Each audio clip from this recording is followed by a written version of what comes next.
One of the first things that I noticed when I drove in today, Craig, was the magnificent ground. It's a perfect Hobart day today, admittedly. A Hobart winter day, but it is perfect down here. But it's a spectacular facility. Tell me about it. Oh, well, look, it's an iconic facility. It's I think the spiritual home of footy in Tasmania, and I think that most Tasmanian football followers would agree with that. There have been 2 national football carnivals held here in the 1920s and again in 1947. This is the ground on which we beat the Vicks back in 1990. Okay. That is sacred ground. Yeah. One of my fondest memories of football was being here that day, along with about 20 other people. I was crammed up there in the terraces with my wife, and it was just a wonderful day. It was. I think it's fair to say too, was the last game that the mighty Peter Hudson played was on this ground in the 1979 for Glenorchy in the 1979 grand final. They were beaten by Clarence on the last kick of the day, just after Hutto had kicked his 6th to look as if he'd won the game for Glenorchy.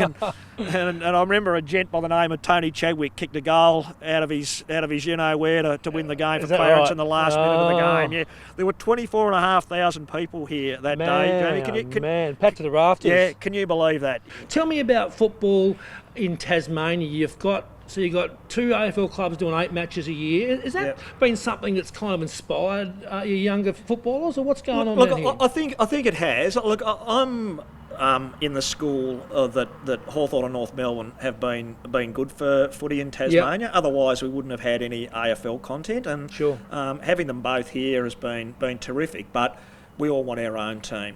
And we want it sooner rather than later. And there's no reason why we can't have our own team. And there's a task force that's been put in place to develop our case for a team in the AFL. Is that with government support? Yes, that's right. The state government has put that in place, and they've also put in place a Football Tasmania board, if you like, to look at increasing the number of boys and young men playing football in the state, because that has dropped off considerably over the last 20 years.